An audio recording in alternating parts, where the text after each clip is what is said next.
Boa noite, meus irmãos, graça e paz.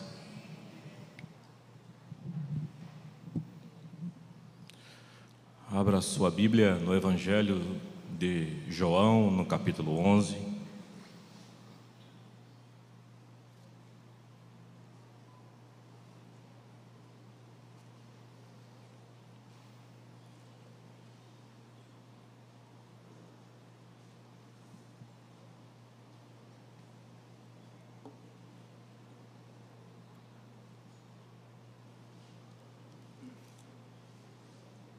Evangelho de João, no capítulo 11,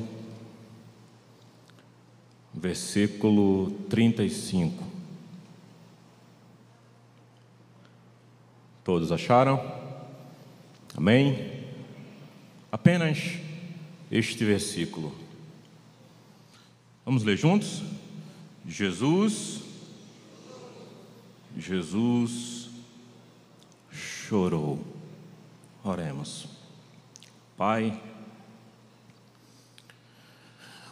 estamos diante do Senhor, diante do texto sagrado, uma narrativa sagrada, diante da Tua Palavra. Precisamos do Senhor, porque sem Ti nada podemos fazer. Fala conosco, nos consola, nos conforta, nos edifica, nos exorta, e que o Espírito Santo nos revele Jesus, o Cristo, o Filho do Deus vivo.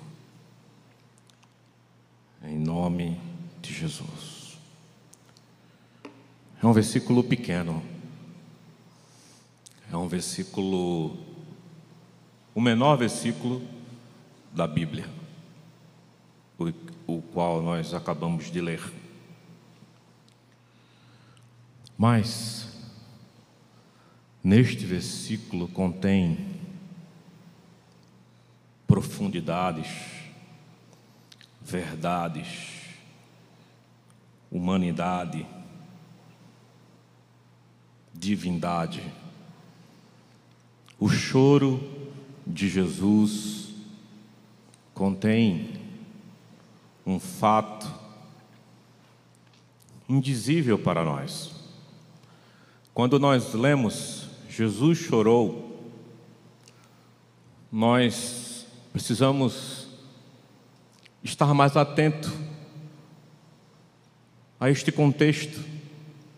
E de propósito eu só quis ler este versículo porque foi a partir dele que o Senhor falou ao meu coração. Porque geralmente no capítulo 11 do Evangelho de João, onde este versículo está inserido, a ênfase em grande maioria das exposições é sobre o milagre que acontece da ressurreição de Lázaro.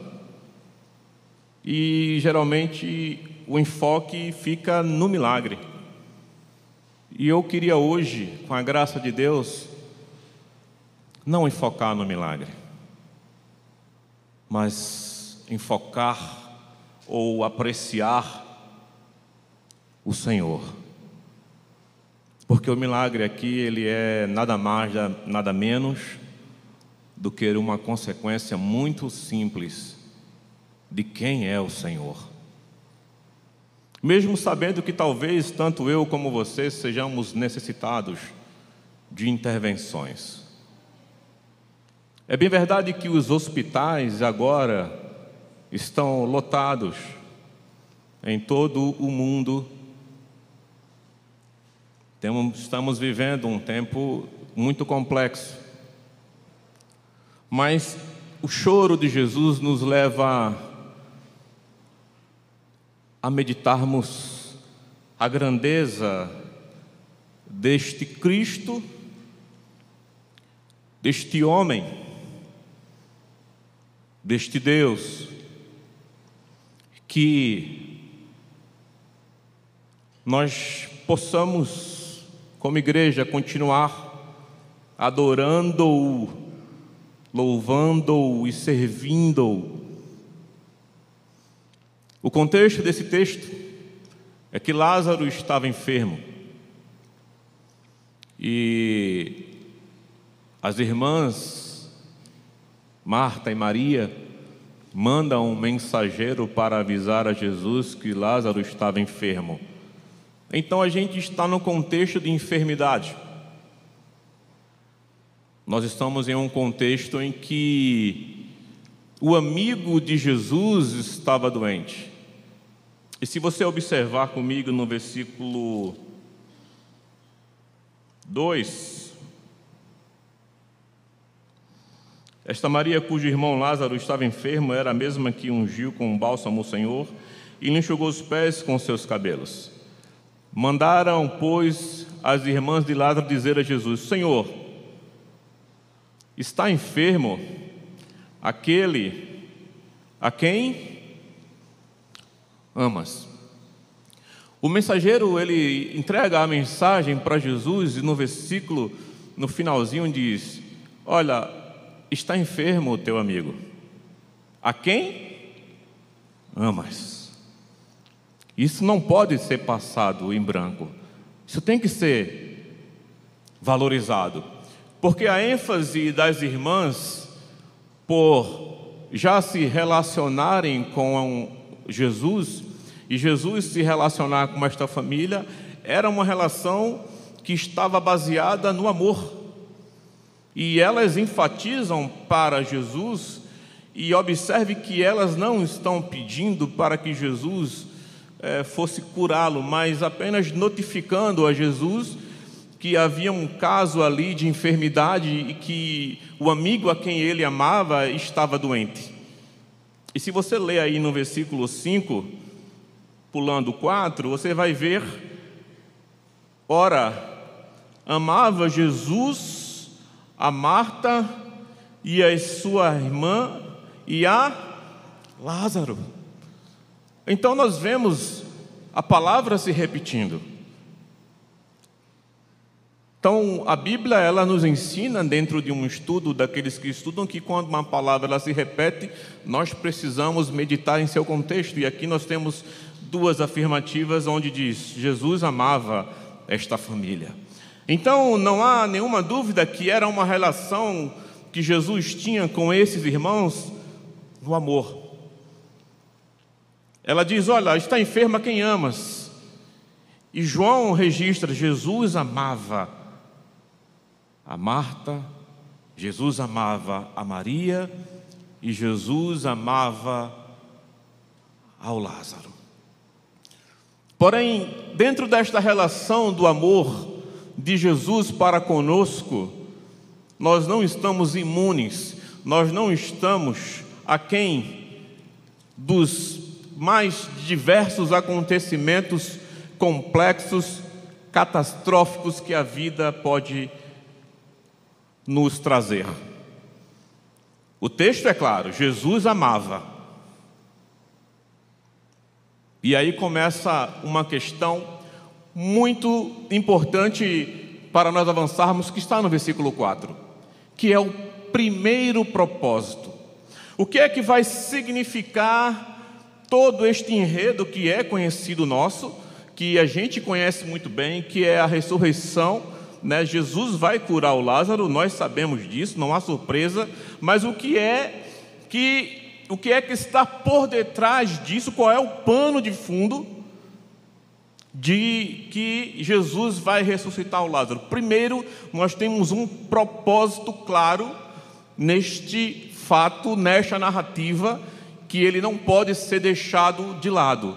E no versículo 4 ele vai dizer: ao receber essa notícia, disse Jesus: esta enfermidade não é para a morte, e sim para a glória de Deus, a fim de que o Filho de Deus seja por ela glorificado.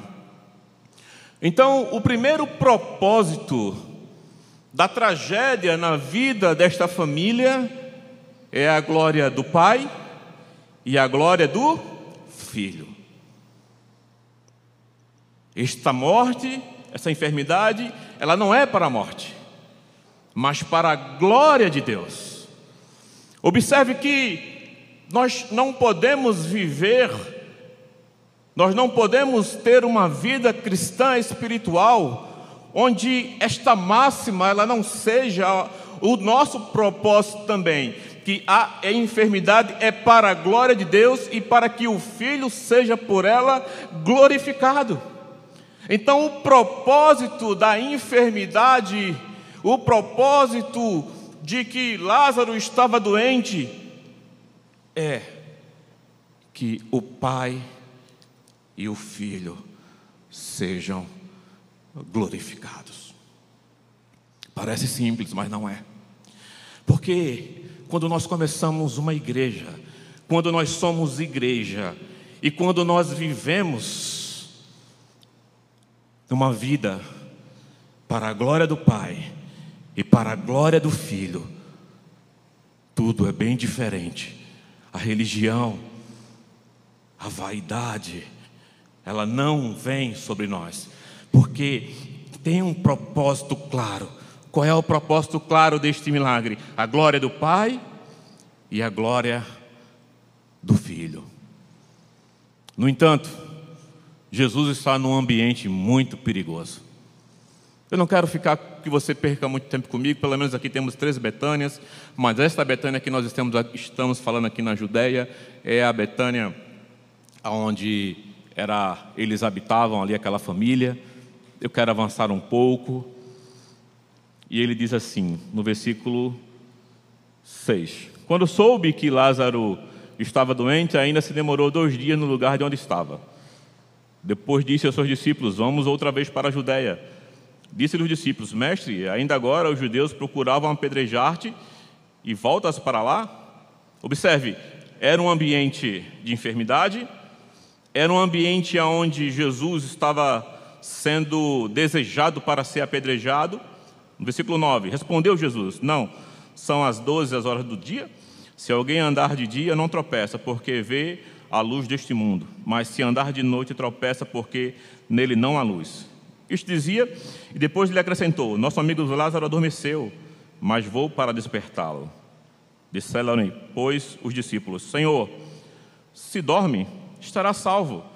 Jesus, porém, falava com respeito à morte de Lázaro, mas eles supunham que tivesse falado do repouso do sono. Não estavam entendendo a metáfora de Jesus. Versículo 14. Então Jesus lhe disse claramente: Lázaro morreu. Então, nós estamos falando de que o ambiente era um ambiente complexo para Jesus, era um ambiente de risco. Estavam querendo apedrejar Jesus, porque Jesus já estava sendo conhecido pelos seus feitos. E Lázaro, ele começa dizendo que ele tinha adormecido, mas aqui ele vai dizer de forma muito clara: Lázaro morreu. E aí a gente passa a entender que o fato é que Lázaro morreu, Jesus se demora 2 dias, então possivelmente quando o mensageiro vai até Jesus e quando ele dá a notícia a Jesus, ele passa 2 dias, quando ele volta, Lázaro já tinha morrido. E aí nós vemos um segundo propósito. Se o primeiro propósito nesse texto é que o Pai receba a glória e o Filho receba a glória, nós vamos ver um segundo propósito que está no versículo 15. Ele diz assim: E por vossa causa me alegro de que lá não estivesse, para que possais crer, mas vamos ter com ele. Este milagre também ele tem um segundo propósito: a fé dos discípulos. Se por um lado, solenemente e de forma singular, o Pai e o Filho seriam e necessitam ser glorificados, por outro lado, Jesus diz: é muito bom que vocês não estivessem tido lá, para que vocês possam crer. Jesus quer fortificar, fortalecer a fé dos seus discípulos, sabendo que com a sua ascensão, esses discípulos se tornariam mártires. Esses discípulos iriam morrer por Jesus. Jesus estava fortalecendo o seu grupo, Jesus estava fortalecendo os seus sucessores. Então, o segundo propósito era a fé dos discípulos. Versículo 17. Chegando Jesus, encontrou Lázaro já sepultado. Havia o quê? 4 dias. Ora, Betânia estava a cerca de 15 estádios, perto de Jerusalém. Muitos dentre os judeus tinham vindo ter com Marta e Maria para se consolar a respeito de seu irmão. Marta, quando soube que vinha Jesus, saiu ao seu encontro. Maria, porém, ficou sentada. Nós vamos agora ver no decorrer ou no discorrer, a partir do versículo 20, 3 diálogos de Jesus. Não se perca. Primeiro, nós temos um primeiro propósito: a glória de Deus e a glória de Jesus. Segundo propósito, a fé dos discípulos. E agora nós vamos ver 3 diálogos de Jesus. O primeiro diálogo que Jesus vai ter é com Marta. Marta, a quem Jesus amava, irmã de Lázaro. E aí no versículo 21, no seu primeiro diálogo, ela chega e diz: Disse, pois, Marta a Jesus: Senhor, se estiver aqui, não teria morrido o meu irmão. É comum que a nossa fé, a nossa experiência com Deus, a nossa caminhada com o Senhor seja baseada nesta mesma questão que Marta coloca. Olha, Senhor, se estiver aqui, se o Senhor estiveras aqui, o meu irmão não teria morrido. Se o Senhor estivesse comigo, por que isso poderia me acontecer? Às vezes andamos com Jesus como uma questão técnica de manutenção preventiva, achando que com Jesus preventivamente as coisas não vão acontecer. Jesus, ele não é um técnico de refrigeração, Jesus não é um técnico de aviação ou de qualquer coisa que faz as coisas preventivamente. E ela achava que por ter uma relação com Jesus, e o texto diz que ela amava e ela sabia que era amada por Jesus, ela tinha certeza que, olha, Senhor, se o Senhor estivesse aqui, o Senhor teria evitado esse problema para a gente. O Senhor teria feito algo, até porque nós temos aprendido do Senhor, nós temos visto do Senhor, nós temos tido a certeza de que o Senhor, ele é poderoso, isso eu não tenho dúvida. E uma coisa eu digo para vocês, igreja, que Jesus, Deus, Espírito Santo, quer nos levar ao mais do mesmo do que é pregado, porque indubitavelmente, sem dúvida alguma, todo e qualquer enfermo na face deste planeta, todo e qualquer enfermo pode ser curado se o Senhor quiser.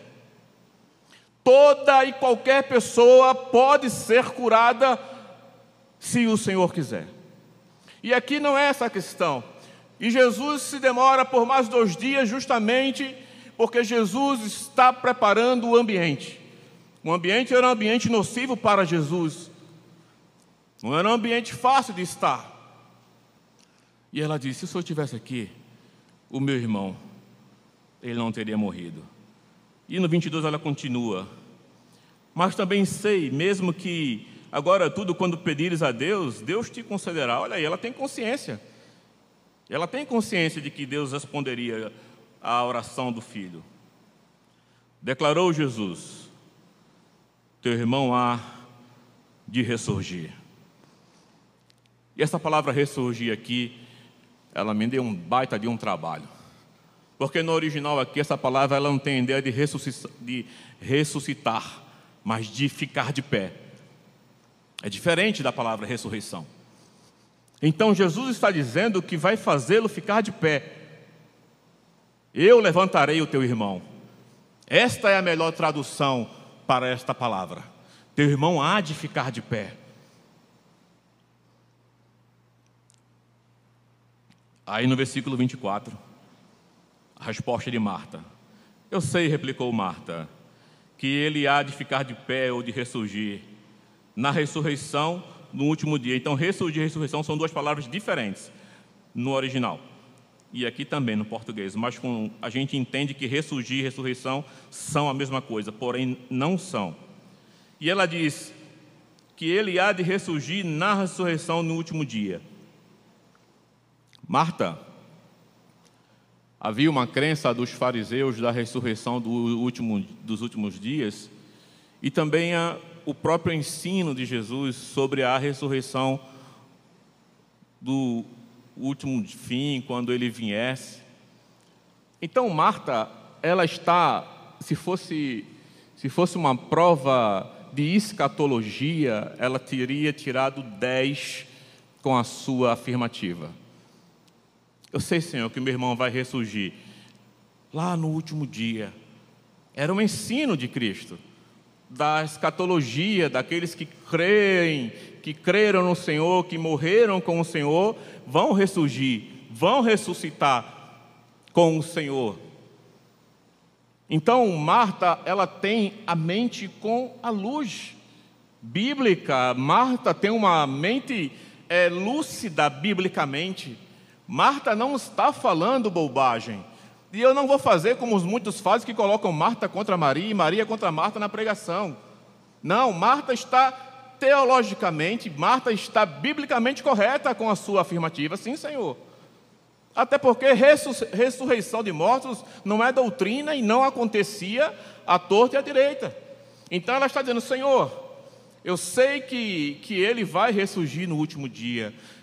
Eu creio que o Senhor nos ensinou de que meu irmão vai ressurgir no último dia. Por quê? Porque ela estava já conformada, porque Jesus dissera, Lázaro morreu, ele já estava sepultado. Então, cabalmente, o processo onde a morte atuava e atua já tinha feito o seu papel. O papel da morte é matar. E o papel da família, depois que a morte matar, é sepultar. Então, todo o processo já estava pronto e ela disse, ele vai ressuscitar no último dia. Versículo 25. Aí, quando ela dá essa declaração, disse-lhe Jesus, eu sou a ressurreição e a vida. Quem crê, ainda que morra, viverá.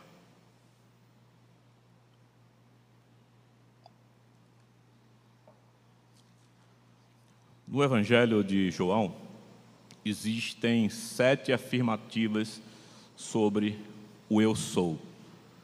7 vezes ele vai dizer, eu sou o caminho, a verdade e a vida, eu sou a porta das ovelhas, eu sou o pão vivo que desceu do céu, eu sou a videira verdadeira. E aqui ele está dizendo, eu sou a ressurreição e a vida. Agora, preste atenção nesta frase de Jesus. Jesus está dizendo e se definindo. Jesus não está dizendo que ele tem ressurreição e vida. Jesus não está dizendo que ressurreição e vida são um adereço que pertencem a ele ou está anexado a ele. Ele está dizendo, eu sou a ressurreição e a vida. Ressurreição e vida estão radicadas dentro dele. Porque Paulo, chegando na doutrina paulina em Colossenses 1:9, vai dizer que aprove a Deus que nele em Jesus, residisse toda a plenitude da divindade. Então, Jesus, quando responde para Marta, que estava olhando para o futuro, e este futuro estava correto dentro da sua teologia, Jesus, ao dizer, eu sou a ressurreição e a vida, ele está dizendo, eu sou a ressurreição e a vida. A ressurreição e a vida é Jesus. Somos a mesma coisa. Por isso que ele diz: e de todo que vive, quem crê em mim, ainda que morra, viverá. Versículo 26. E todo que vive e crê em mim, não morrerá eternamente. Crês isto? Então Jesus está dizendo: eu sou a ressurreição e a vida. A ressurreição é o primeiro fato que abre as portas, e a vida é o segundo fato onde perpetua a obra de ressurreição. Jesus está indo muito mais além do que um fato milagroso. Jesus está se revelando como o autor: eu sou a ressurreição. Eu não faço ressurreição, eu não tenho ressurreição, eu sou a ressurreição, eu sou a vida. Nós caminhamos, igreja, nós confiamos em um Deus pleno de ressurreição e de vida. Primeiro, porque nós estávamos mortos em nossos pecados. Segundo, porque a morte entrou por um homem. Mas Paulo vai dizer que também a ressurreição entrou por um homem. A ressurreição ela é inaugurada por Cristo. É interessante que no Velho Testamento existem 3 casos de ressuscitamentos. E no Novo Testamento, no Evangelho de Jesus, existem 3 casos: Lázaro, o filho da viúva, e a filha de Jairo. Então, 3 no Velho Testamento, 3 no ministério de Jesus. Ele disse: eu sou a ressurreição e a vida. Quem crê em mim, essa palavra crer é estar unido.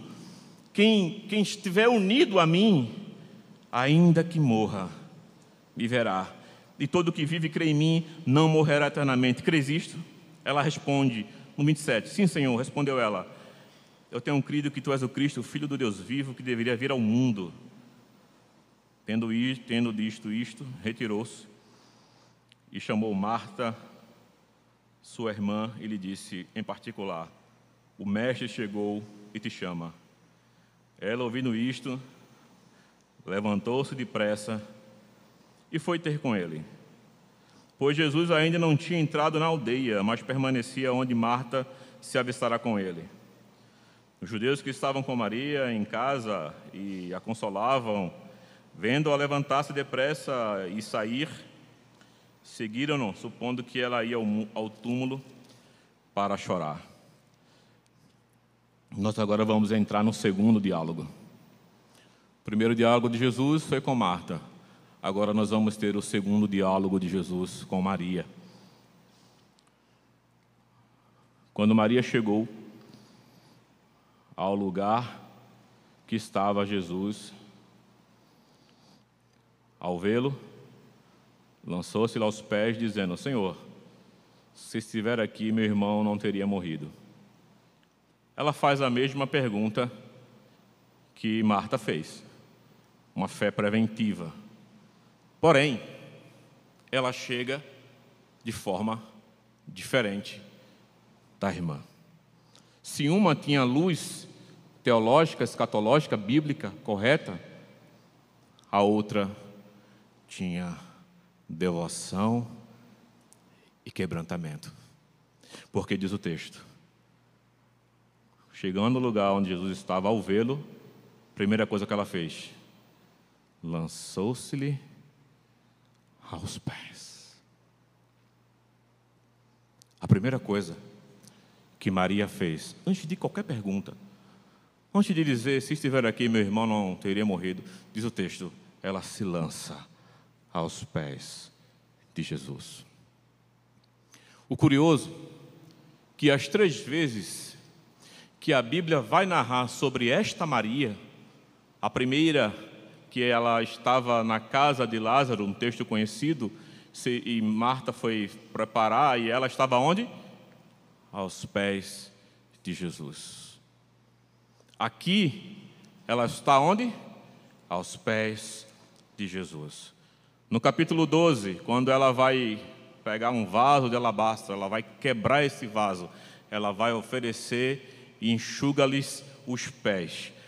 As 3 vezes que o texto relata sobre esta Maria, ela está aos pés de Jesus.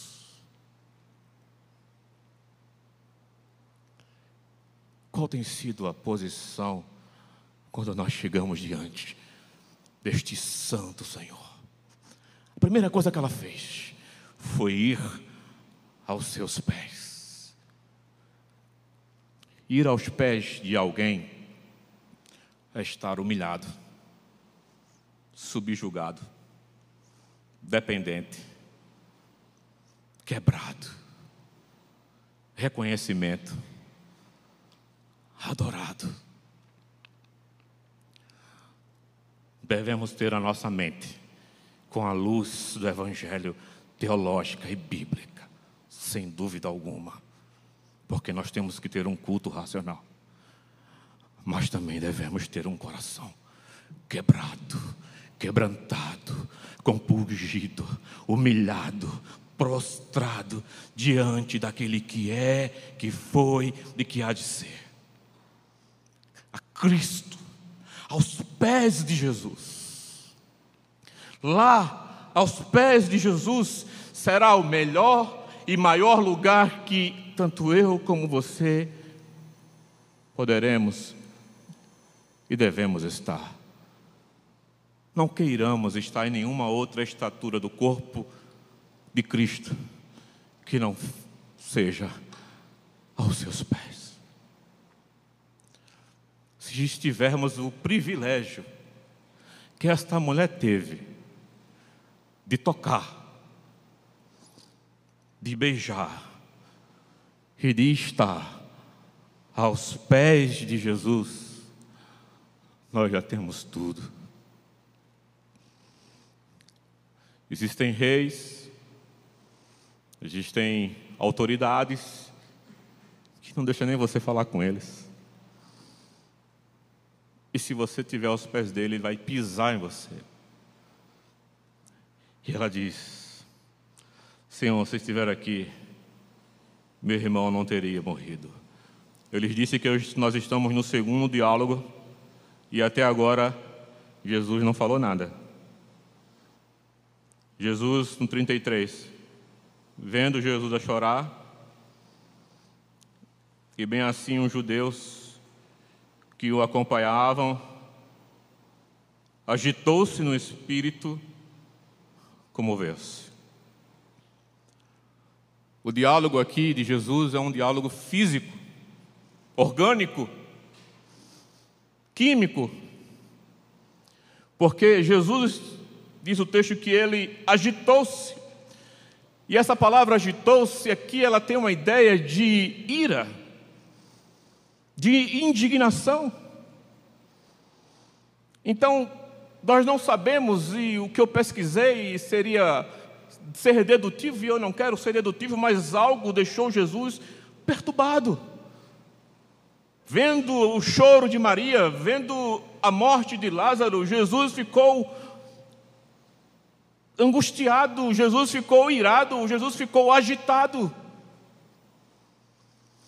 Isto fala da empatia deste Senhor, isto fala da humanidade de Cristo, isto fala de que Ele não estava indiferente. Eu lhes disse que a glória de Deus e a glória do Filho é o propósito desse texto, e esse texto não vai fugir disso. Mas para chegar no momento da glória do Pai e da glória do Filho, Jesus agora entra num estado que eu só consegui enxergar neste texto, este mesmo estado, ou quando Jesus estava no Getsemane, ou quando Jesus estava na cruz, onde ele, no Getsemane, ele sua sangue, ele tem agonia. E neste milagre é diferente das outras 2 ressurreições, porque neste milagre ele está agitado. Diz o texto, ele agitou-se, ele comoveu-se, ele está com o seu corpo expressando, mas não há um diálogo em si, apenas ele sofre. Jesus, ele entra em um sofrimento físico. É curioso que diante de todos os milagres, este milagre faz com que Jesus fique agitado. Jesus ficou perturbado, angustiado, irado. Jesus, ele não ficou dentro do seu estado natural. Jesus tinha certeza que iria ressuscitar o Lázaro, sim, mas Jesus, ele não está indiferente ao contexto humano. Jesus não está indiferente ao contexto do sofrimento humano. Jesus não está indiferente ao seu contexto. Jesus, como Hebreus vai dizer, 13, versículo 8, capítulo 13, versículo 8, Ele é o mesmo ontem, hoje e eternamente. Somente Jesus é, somente Jesus foi, somente Jesus será. Ele trafegou na eternidade passada, Ele está presente, Ele será. Por isso que Ele diz, eu sou, sou é o verbo existir, ser, pertencer, Ele é.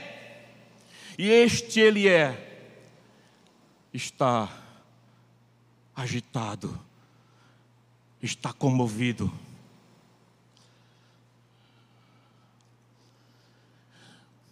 E a primeira palavra do Senhor, dentro do diálogo com Maria, é 34.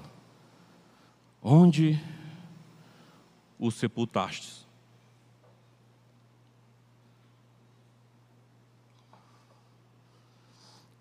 Eles responderam, Senhor, vem e vê.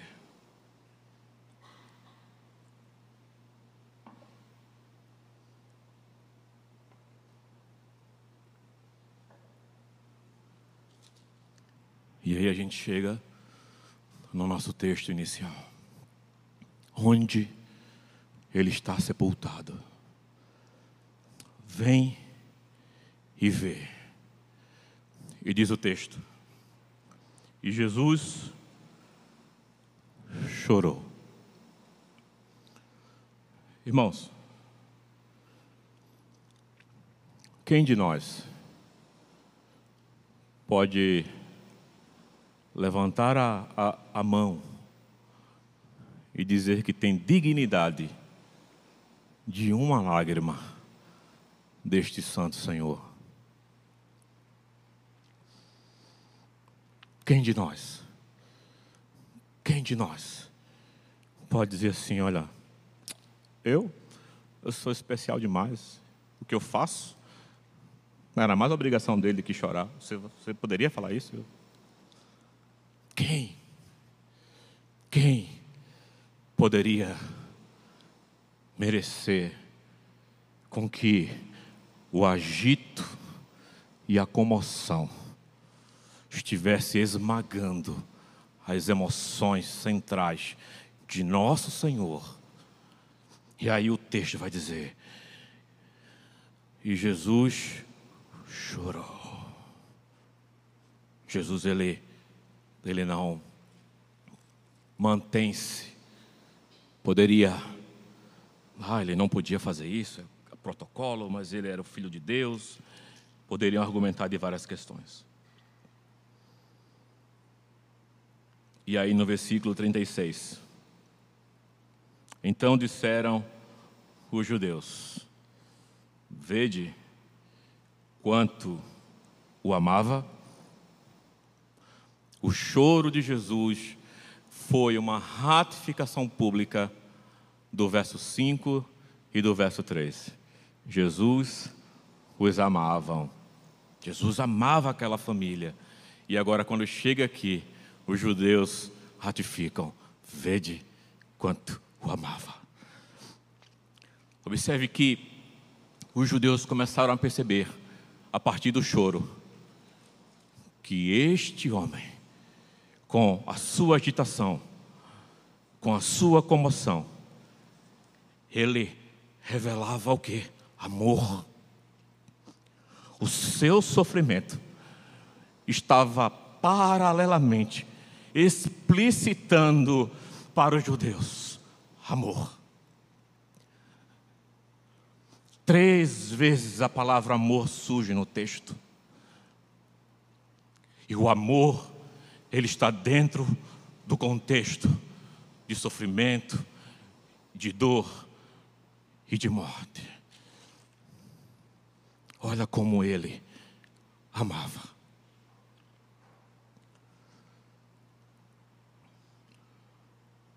Versículo 37. Mas alguns objetaram: não podiam ele que abriu os olhos ao cego fazer que este não morresse?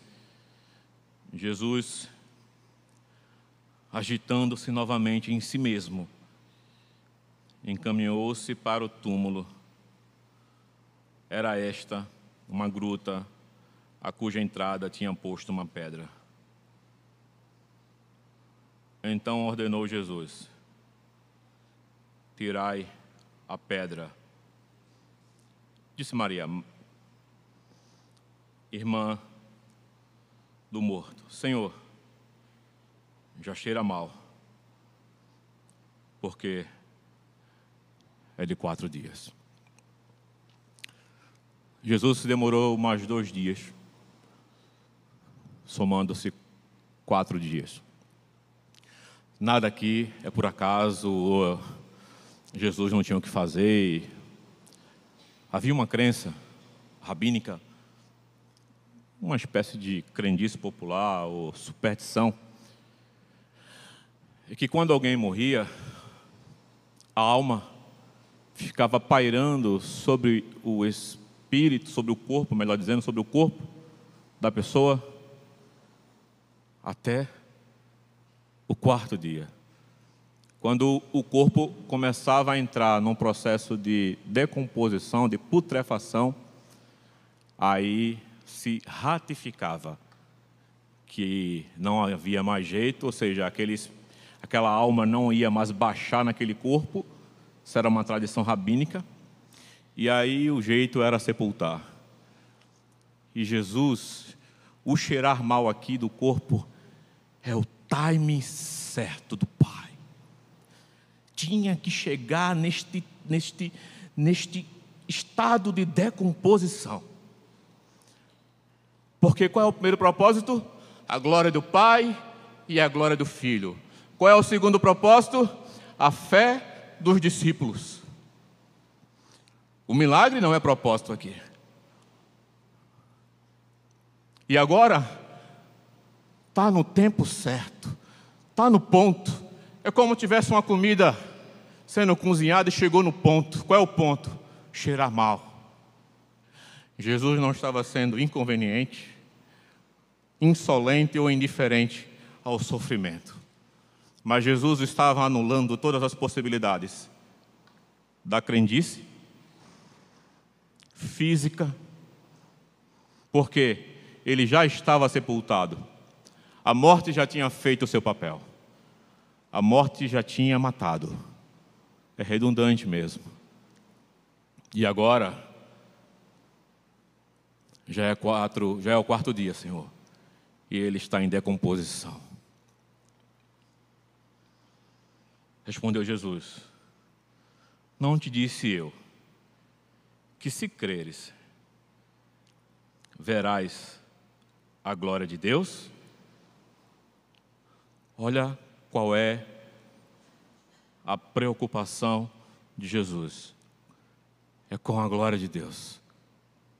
É com o propósito. A glória de Deus não pode passar aqui. Não é um show pirotécnico.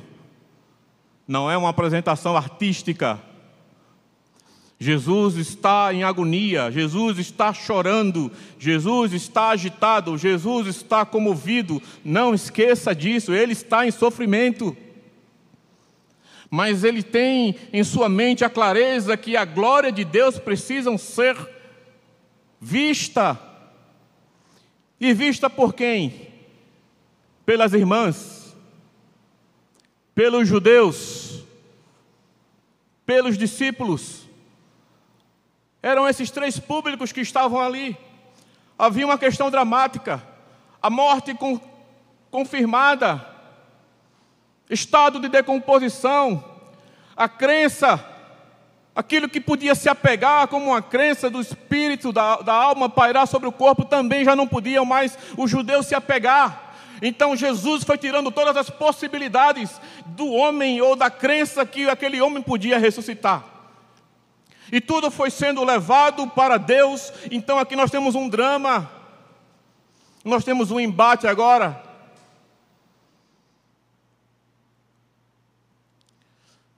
Tiraram a pedra. E agora nós vamos ter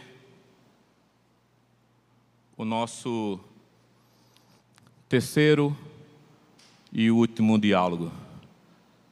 Se o primeiro diálogo foi com Marta, o segundo foi com Maria, o terceiro diálogo agora é do pai, do filho com o pai.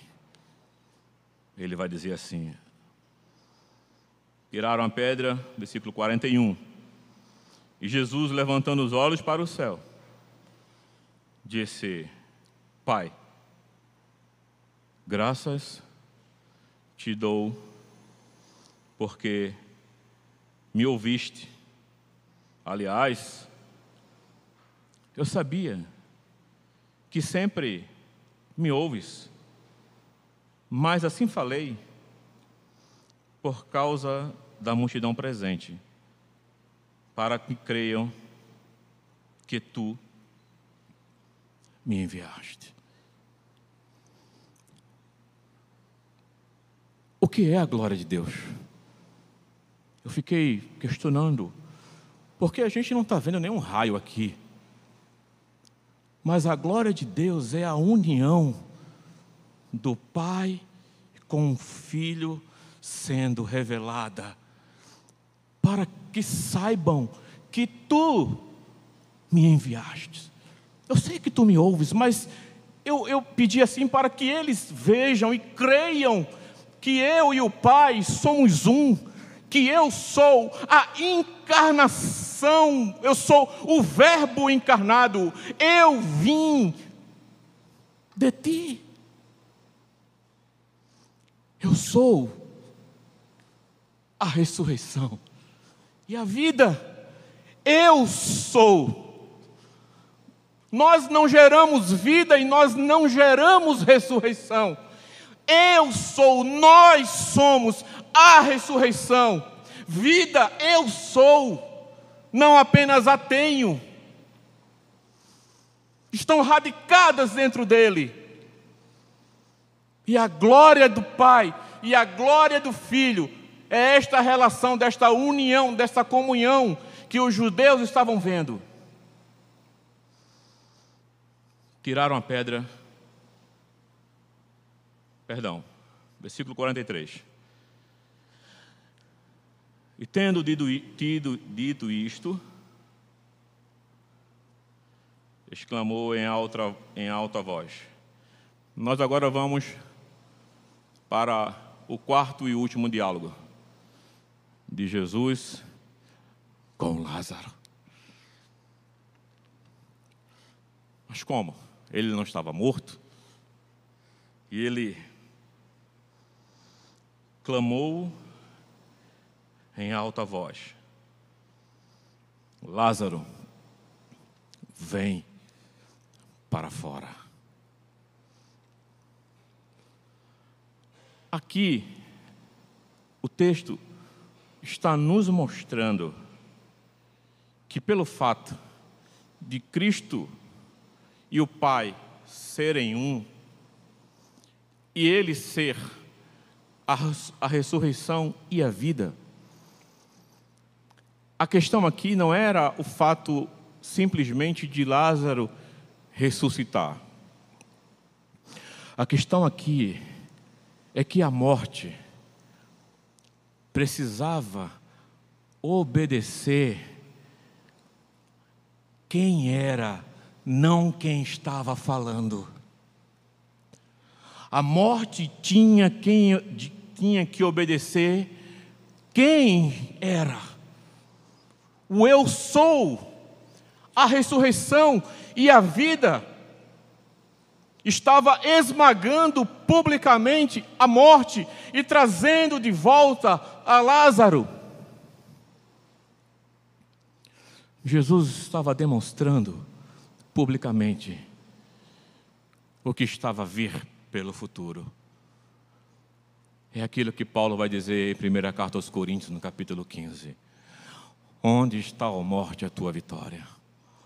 Onde está, ó morte, o teu aguilhão? Porque o aguilhão do pecado é a lei. Cristo está demonstrando de forma gloriosa que a morte, ela é vencida dentro do projeto eterno do Pai e do Filho. E eles estavam vendo o quê? Que Lázaro estava sendo ressurgido da morte para cumprir com que a glória do Pai, a glória do Filho e a fé dos discípulos fossem fortificadas. Mas não somente isto.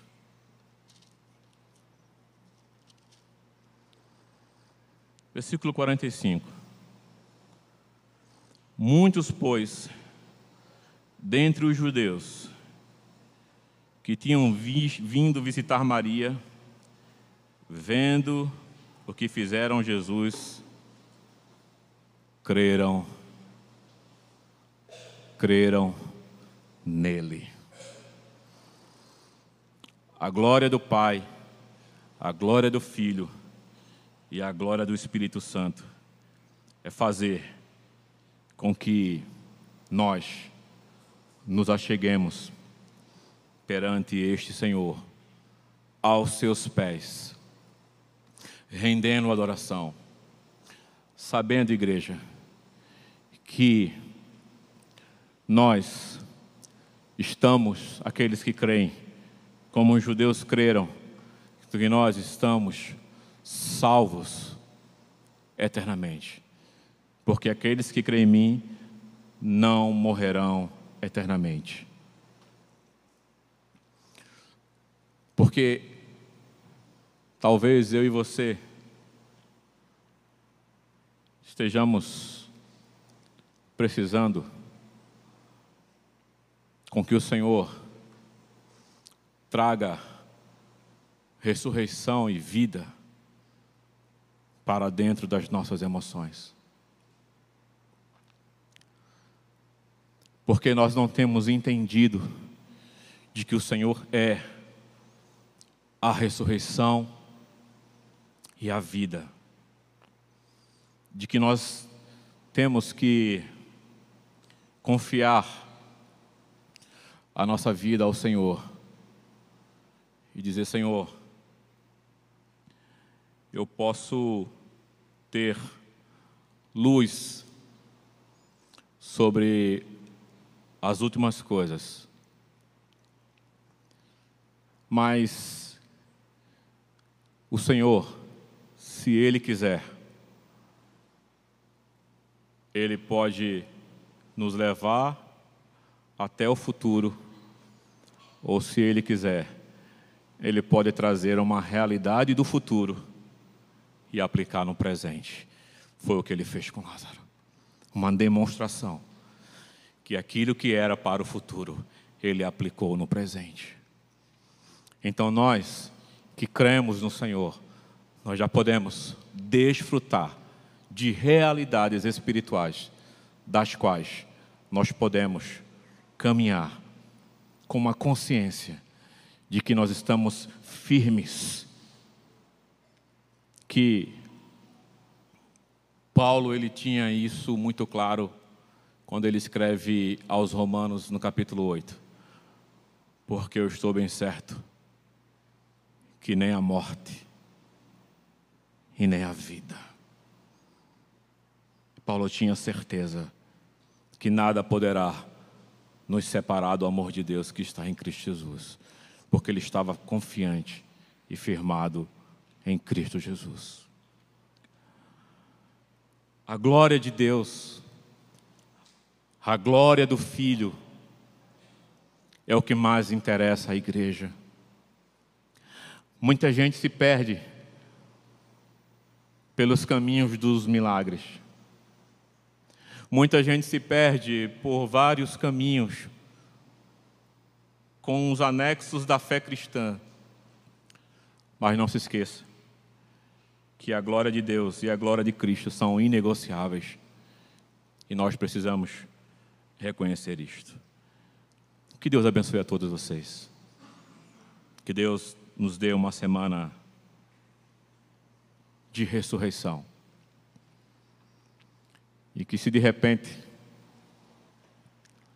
você luta, assim como eu, por salvação dos seus entes, se você chegar no capítulo 12, você vai ver uma mesa, você vai ver uma ceia, e você vai ver eles comendo. Isso é um retrato apocalíptico de que um dia aqueles que foram ressuscitados e receberam da vida do Senhor vão estar com Ele. Esse texto, ele é um texto de esperança, que mostra e que traz um alento para os nossos corações, daquele parente seu, que já foi, aquele paizinho, aquela mãezinha, aquele filho, aquele amigo, que um dia, assim como Lázaro estava assentado em uma mesa com Marta e Maria, e Jesus servindo-lhe uma ceia àquela mesa, um dia, pelo único fato dele ser a ressurreição e a vida, nós estaremos com Ele, e nós vamos ver aqueles que um dia foram feitos irmãos, cônjuges. Que evangelho nós vivemos. Confie e coloque a sua vida diante do Senhor. Deus abençoe a todos, em nome de Jesus.